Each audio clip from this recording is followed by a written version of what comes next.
In the last session, we mentioned that we have to know certain ingredients of speaking English in order to be able to effective communicators. And we mentioned that the spoken medium of English language comprises certain segmental features and certain suprasegmental features. And we also learned that the segmental features constitute the vowels and the consonants of English. And we talked about the 20 different vowel phonemes of English. And in this session, we will talk about the consonant phonemes of English. There are 24 consonant phonemes in English, and all these are very important for us, and we should know what these sounds are. Some of us may not be familiar with these. We may be using some other sounds instead of the English sounds. So, let us get to know these consonant phonemes of English. They are classified into several groups, and the basic difference is voiced consonants and voiceless consonants. There are certain consonant sounds which are voiceless, and there are certain consonant sounds which are voiced. What is the difference? The difference is voiceless sounds are those sounds in the production of which the vocal cords are wide apart. They do not vibrate. Sounds like p, t, k, s, sh, etc. These are voiceless sounds. On the other hand, we have voiced sounds, and these sounds are produced by the vibration of the vocal cords in the larynx. The vocal cords vibrate, producing a voice, and these are sounds like b, d, g, j, z, etc.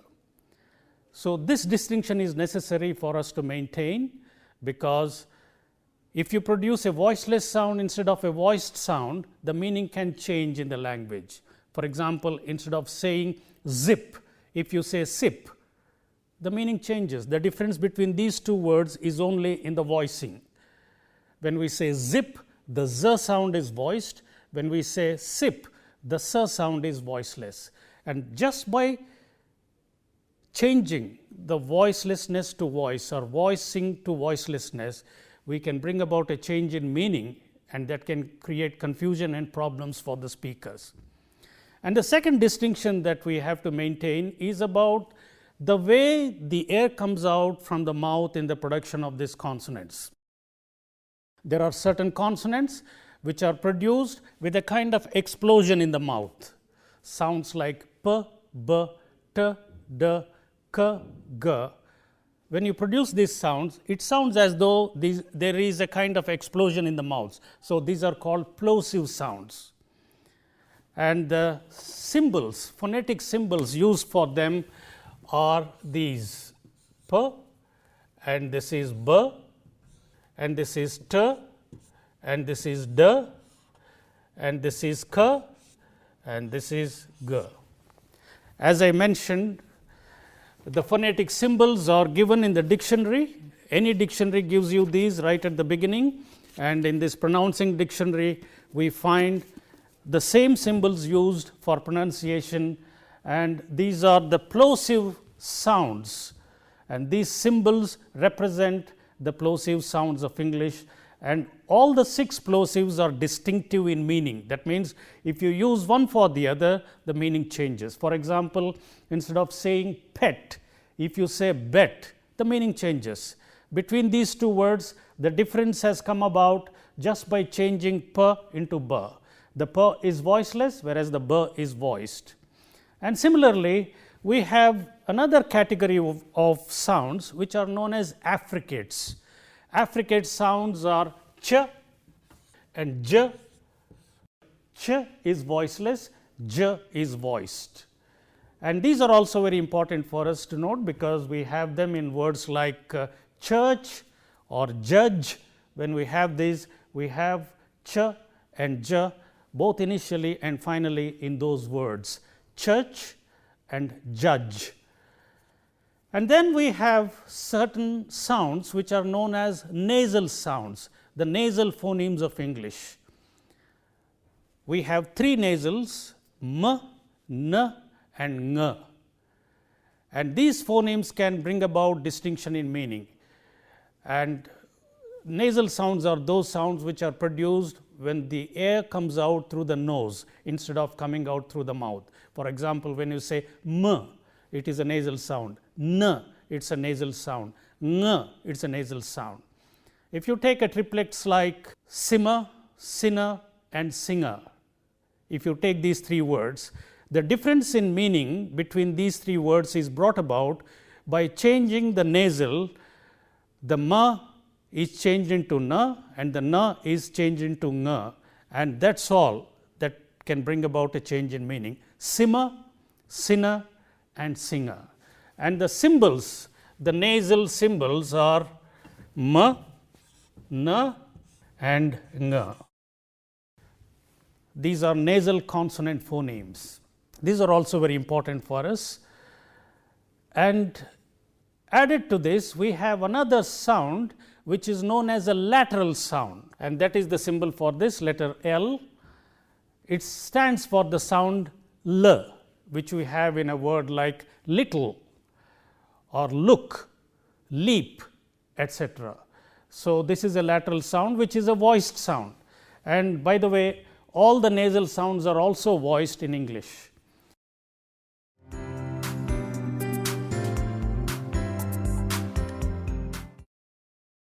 We have a group of very difficult sounds, and this group is known as fricative group. In other words, in producing these consonants, we have to produce friction in the air when we utter them in the mouth. For example, if you take the word F-I-V-E, five, and if you listen to these sounds very carefully, you notice that initially we have a f sound and finally we have a v sound in this word, F-I-V-E. And listen very carefully how this is produced. Initially it is f, f, f. There is friction coming out between the teeth and the lip, f as in five. And when you come to the final consonant, v, v, there is friction there also. The difference between f and v is in the voicing. Initially, there is no voicing, it is a voiceless sound, and finally, it is a voice sound. And friction is very important in producing these sounds. The phonetic symbols for these are f and v. The f is voiceless and the v is voiced. We have another pair which is a totally alien to Indians and Indian languages, and this is th, theta and the. Th, this sound is th. It is a dental sound produced at the upper teeth, th, th. The friction is very important here, and if you voice this sound, you get the.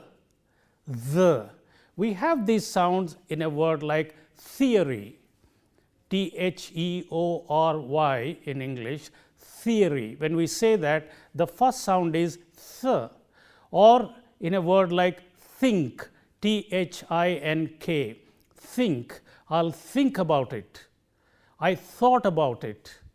Thank you very much. When we say thank, we have the same sound, thank you, thank you.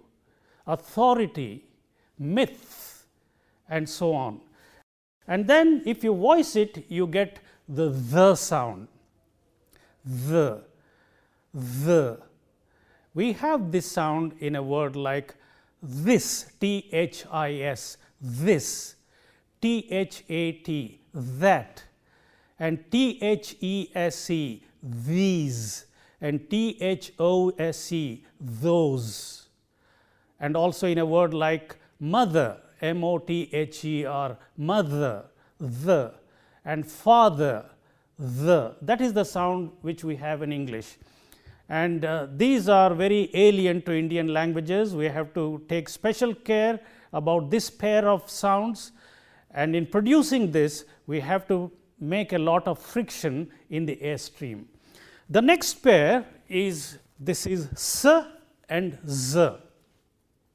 The first one is a voiceless sound s, s, and the second one is a voice sound z, s and z. If you take a word like size, size, you have the s sound initially and z sound finally. And we have to make sure that the voicing is important when we produce this word. In the initial position it is voiceless, and in the final position it is voiced. Sin and zip, when you have the word sin, you have it word initially s. In a word like zip or zero or zone or zoo, we have the z sound, z. And then next we have another pair, sh and then j. Sh, which is a voiceless sound. If you voice it, you get j. Sh sound, as we have in a word like ship, ship, ship. And we have in a word like mesh, mesh, mesh. And in a word like mission, and so on. And if you voice it, you get j, as you have in a word like leisure, treasure, measure. And in all these words, we have this word j. And don't confuse this word j with z. This is z, whereas this is j, which have to be kept separate, and these should not be confused with this sound, which this is j, which is an affricate. J, z, and j. Similarly, the voiceless counterparts ch, s, and sh. Many speakers get confused with these sounds. We will look at it a little later, and we will see how to distinguish these two sounds in different words that we have. And then we have another fricative, which is a glottal fricative produced here at the glottis. This is a voiceless sound. This is h, that is the sound, h, which we have in a word like hotel. The initial sound in this word hotel is hotel, or host, host, host. We have this sound. It is a little difficult to articulate it because a lot of breath force is required to produce friction here at the glottis, but we have this sound in many Indian languages and also in English. This is a group of 9 fricative phonemes of English. And we have to be very careful, because in many Indian languages we have only 3 fricatives, but English has 9 distinctive fricative phonemes. We have to pay special attention to this to acquire these sounds.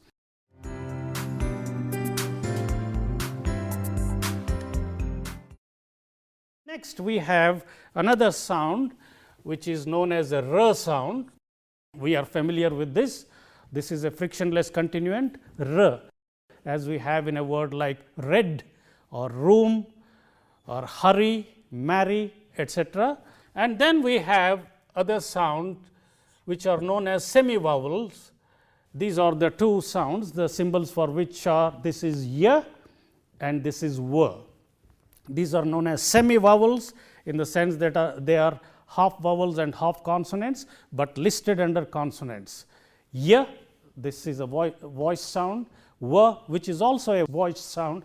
Both are voiced semivowel sounds in English. All put together, you have 24 consonant phonemes of English. And it is important for us to get all these phonemes, because if we do not have any, or if you substitute one sound for the other, it may create confusion, intelligibility may break down, and your speech becomes defective. One important thing that we have to keep in mind when we produce these consonant sounds is this triplet of voiceless plosives p, t, and k. When they occur, when these sounds occur in the initial position of stressed syllables, they are aspirated. It's a very important rule for us to keep in mind. P, T and K, when they occur in the initial positions of stressed syllables in English, they are aspirated. What do we mean by this? Aspirated simply means they are said with a greater breath force. In simple terms, we have in Indian languages what is known as Mahapranas. So, they are produced like Mahapranas. For example, the P is produced like this one, and T is produced like this one, and the K is produced like this. That means, when we come across these sounds, we use the aspirated, these are the aspirated sounds P, T and K. That means, they are said with great breath force.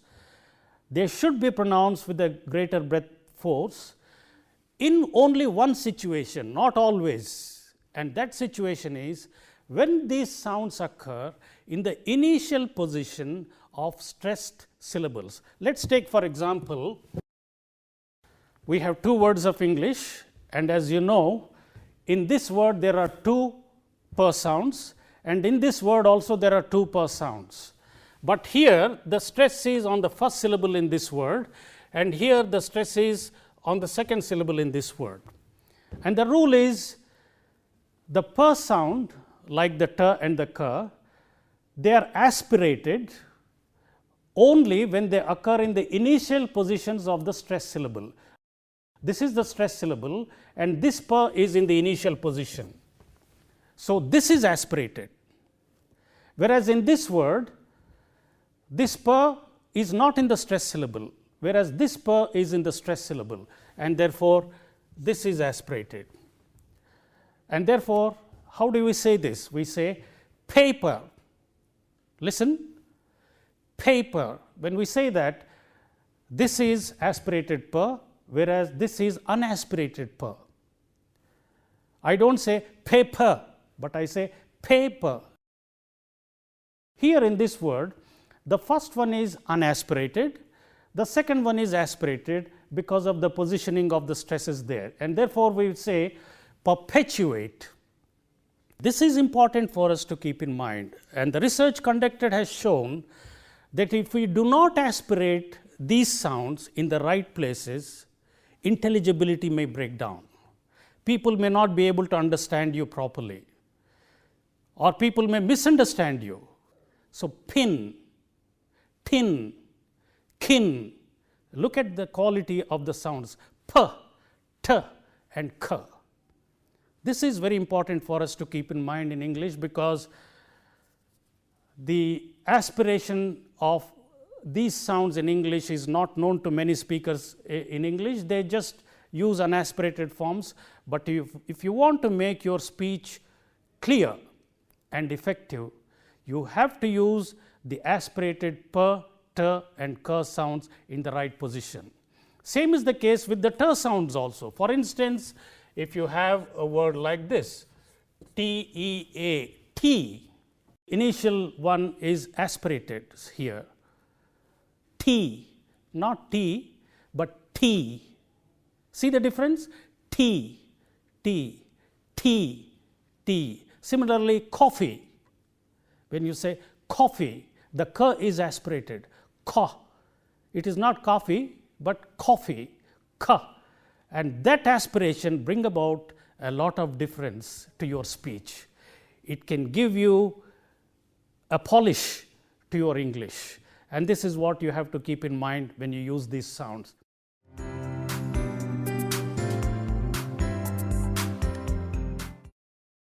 The other rule that you have to keep in mind about English consonants is not prolonging or geminating these consonant sounds when they come in the middle of a word, even though you see double letters in the spelling, B-U-T-T-E-R. You have two letters of T here in this word, and generally people go by the spelling and they think that because there are two letters here, they have to prolong the consonant. Certainly not, not in English. In English, when a consonant sound comes in the middle of a word, it will be pronounced as though there is a single T there. So, it is pronounced butter, it is not butter. When you say butter, the T is prolonged. We should not do that.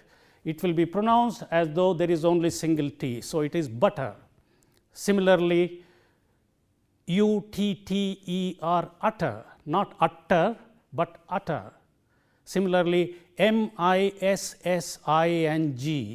is missing, not missing, but missing, and so on. It applies to all consonants in English. When they come in the middle of the word, they will be pronounced, although there are two letters in the spelling, these two letters will be pronounced as though there is a single consonant in the word. There is no one-to-one correspondence between spelling and pronunciation in English, and that rule applies not only to the vowels, but also to consonants. Take for example, a word like this, cycle, cycle, single word. This letter stands for the s sound, and this letter stands for the k sound here, you see, in the same word. So, we say cycle, we do not say sisal, nor do we say kaikal. So, it is cycle. So, this is an important principle we have to keep in mind. Each letter may represent different sounds in pronunciation, and therefore, this is another principle for us to keep in mind. Many people get confused about the plural forms, the third person singular verb forms, and the past tense forms, and the possessive forms in English. It is very simple, but people are not aware of the rule. For instance, many plural forms have a letter S at the end,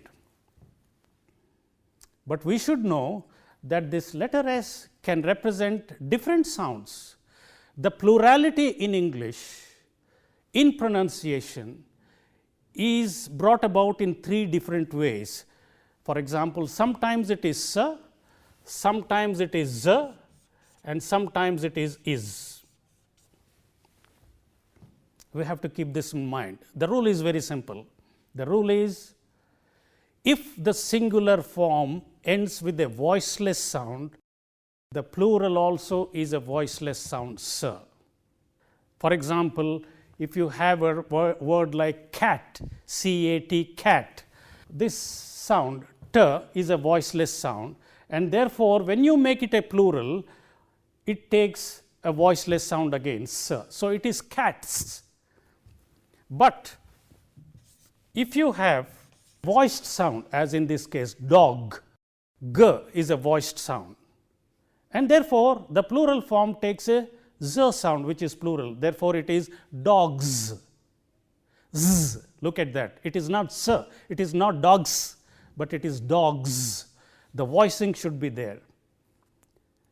And if the singular ends in either a s sound or a z sound or a ch sound or a j sound or a sh sound or a j sound, any of these 6 sounds, then the plural is.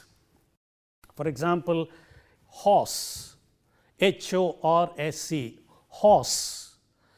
The singular form ends with a s sound, and therefore, the plural form is. So, we say horses, not horses, it is not s, but horses is, that is the plural form, horses. There are many horses there. And similarly, if the singular ends with the z sound, for example, in a word like size, what is the size? And if you make it plural, what are the sizes? Sizes is, you see, it is not sizes, sizes. And similarly, ch, match, plural form matches, is, not matches, matches. Similarly, judge, judges. And similarly, mesh, meshes, dash, dashes. So, this is a very simple rule for us to keep in mind, because the way you pronounce the plural form can give the real flavor of English. If you do not use this pattern, there is something odd and your speech becomes a little distorted. Therefore, the rule is very simple. If the singular ends with the voiceless sound, the plural is a s sound. If the singular ends with the voiced sound, the plural is a z sound.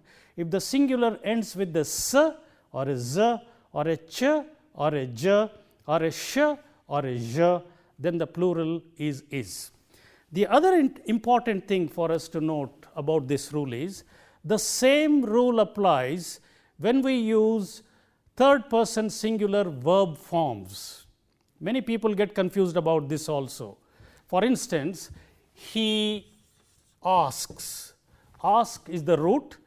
When we say asks, it is s sound. He asks, because k is a voiceless sound, the s also is voiceless. And but if the root ends in a voiced sound like this, g, beg, the third person singular form also is voice, and therefore, we say begs. He begs for advice. He begs for money. Z, not begs, but begs, begs for money. And similarly, if the third person singular ends with any of these 6 sounds, then the plural is again. He dashes across the road. He matches the color. It matches the color. He seizes the opportunity, and so on. So, the same rule applies here also. So, this is an important thing for us to keep in mind, and if you can take care of this important item, it adds polish to your English. It sounds like English. So, consonant sounds also are important. They are part of the spoken medium, and we have 24 meaning changing consonant phonemes in English. We have to acquire them. Some of them are very strange.